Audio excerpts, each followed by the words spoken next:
Réparer l'irréparable. En 1996, 7 ans après avoir vu les magiciens de la Terre, je suis parti pour plusieurs années au Congo.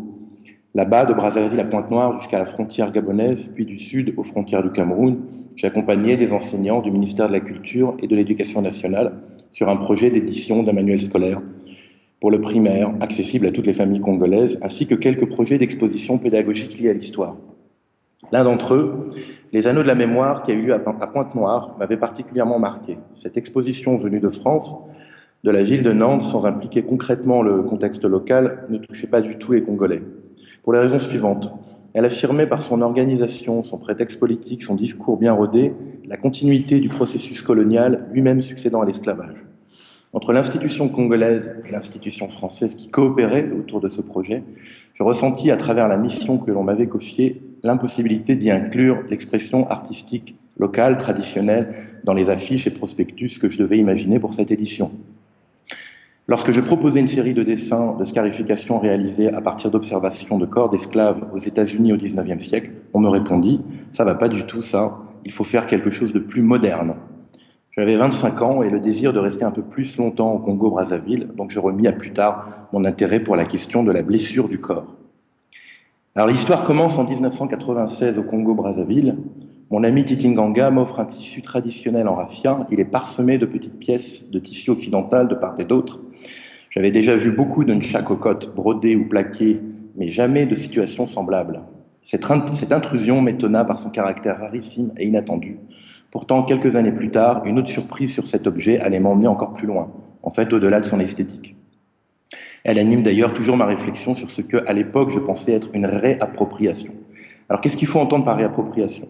De Pierre-Joseph Proudhon à Frantz Fanon, de Fanon aux altermondialistes, la réappropriation est toujours le signe du désir de jouir d'une perspective auquel nous avons été soustraits. Il y a réappropriation parce qu'il y a eu dépossession. Les petites pièces de toile de Vichy greffées sur ce pagne de raffia couvrent en réalité chacune un trou causé vraisemblablement par des insectes, type mythe. Outre le contraste de ce rapprochement inattendu de ces deux tissus modernes et traditionnels, la fonction première de leur association ne semble pas être uniquement formelle mais conceptuelle. Elle signe un message. Elle témoigne de la cannibalisation d'un produit manufacturé, symbole du pouvoir colonisateur, et l'occasion pour le réparateur qui le recontextualise de signer en tant que sujet un acte de réappropriation pour le groupe, d'une pensée subjective émanant d'un individu destiné à devenir objectif pour la communauté. Une résistance où la liberté individuelle de jouir d'une autre perspective esthétique de l'ordre des choses imposée se partage en public.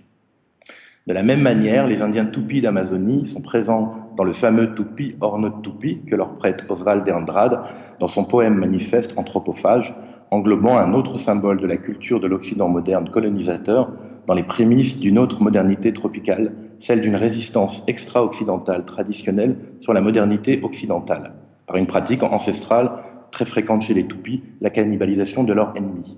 Manger pour ingérer les forces de l'ennemi et réparer l'injuste ordre de sa domination. Ces exceptionnelles relations illustrent comment la réparation constitue dans les cultures traditionnelles le terrain expressif du visible et du nouveau, changeant littéralement la forme initiale des choses, alors qu'en Occident moderne, la réparation régie par le moteur de la modernité, le progrès, est synonyme du retour à l'état initial, retour dont l'enjeu principal comme le but est la disparition de la blessure. Ce mythe du parfait régit depuis toujours notre perception du monde et de ses altérités, les universalités. Dans son obsession du progrès, tabula rasa du passé, la modernité a œuvré pour le déni de la blessure. Un déni qui, a posteriori, accompagne le colonialisme comme principe d'un supposé chaos extra-occidental que doit effacer l'établissement d'un ordre nouveau, le monothéisme, la démocratie, les frontières, l'architecture, la science, l'histoire, la famille. Un ordre où règne l'hégémonie niant l'héritage fondamental de ce qui rattache les civilisations modernes occidentales à ce qui les rapproche de leurs origines. L'étude de sociétés de culture extra-occidentale fondée sur les observations constatées dans leur contexte original par des scientifiques et les déductions sous forme de doctorat de ces observations par ces mêmes chercheurs ethnologues de retour dans leurs universités nourriront l'anthropologie, l'étude de l'humain depuis ses origines selon une logique dépendant d'un système de pensée occidental moderne. La relation étroite qu'entretient la modernité et le colonialisme finira par faire face à l'apogée de la réappropriation des indépendances. Frantz Fanon, directeur du département psychiatrique de l'hôpital de Blida à Alger, va rejoindre l'armée de libération nationale aussi parce qu'il comprend que le combat contre la colonisation est insuffisant sur le champ médical officiel. Il est convaincu que les effets désastreux de la colonisation sont à l'origine de la quasi-totalité des pathologies des patients de son hôpital. Humiliation, pauvreté, expropriation, déni de l'autre, mépris des croyances, inégalité des pensions de guerre pour les tirailleurs qui ont combattu aux 2 guerres mondiales, etc. L'hôpital psychiatrique d'Alger, dont il s'occupe de ce service, devient à ses yeux insuffisant pour soigner les maux d'un peuple. Au contraire, il sait que la plupart des indigènes colonisés ont recours à des prophylaxies traditionnelles que les colons laïcs ou religieux appellent sorcellerie. Les échos que ces pratiques traditionnelles mêlant références immatérielles et usage de produits naturels ouvriront dans le cadre de sa profession et dans ses services le champ de nouvelles réflexions qui ne pourra malheureusement suivre du fait de sa disparition précoce. Il est dans la continuité de Georges Devereux et surtout d'une évolution logique de la psychanalyse, l'ethnopsychiatrie.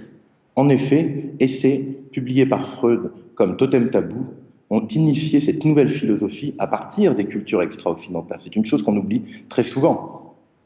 L'échec de la modernité et de la colonisation est celui du modèle absolu d'une pensée de progrès à travers l'uniformisation des altérités culturelles fondées sur le déni d'un lien que la modernité partage avec la tradition.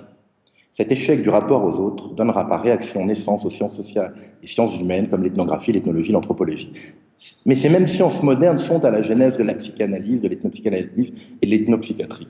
Pourtant, le psychanalyste qui réussit à se substituer au prêtre confesseur des sociétés occidentales monothéistes modernes chercha alors à remplacer le guérisseur, marabout ou chaman, des sociétés traditionnelles polythéistes et animistes.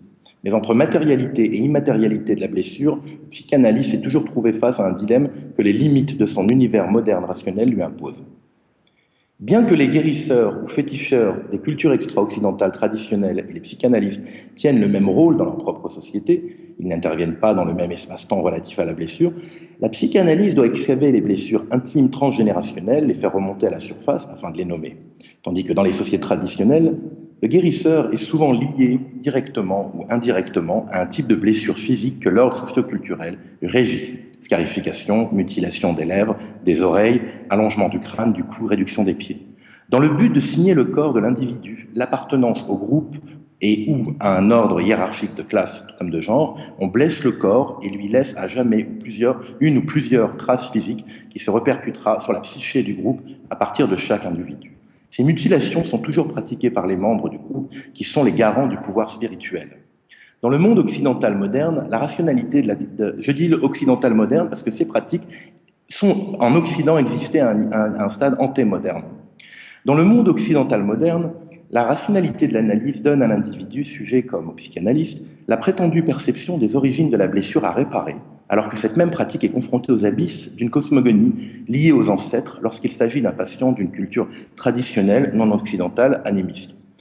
Dans ces sociétés traditionnelles, le guérisseur a pour champ d'action la cosmogonie animiste du monde traditionnel, auquel appartient son patient et lui-même.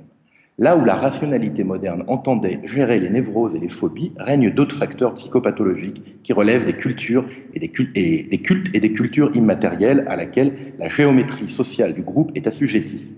D'une pathologie aux symptômes réels, les guérisseurs traditionnels soignent depuis la nuit des temps de leur société.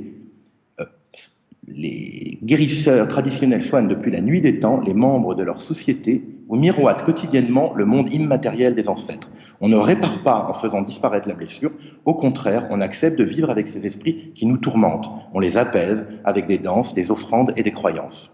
Bien qu'aussi fondées sur des chimères immatérielles que forment les névroses, phobies et fantasmes, la psychanalyse n'en reste pas moins un prolongement de la modernité coloniale, dont le culte aveugle pour le progrès a pour but de faire disparaître par la réparation la blessure, alors que les sociétés traditionnelles matérialisent toute la réparation d'une blessure immatérielle avec un objet, amulette, une kissi visible que l'on porte sur soi, fétiche protecteur, tablette écrite, etc.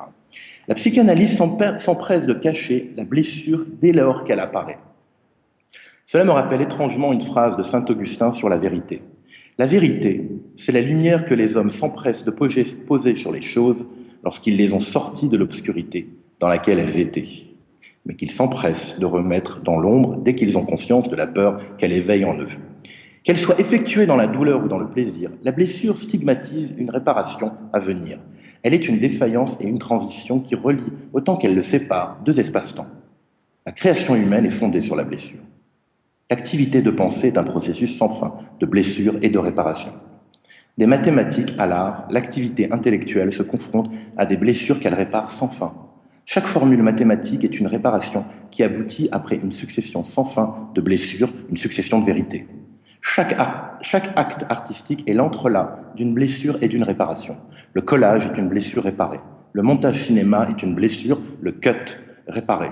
La sculpture est une blessure de l'espace, tout comme la danse, ou encore la musique, qui, elle, est une accumulation sans fin de blessures du silence.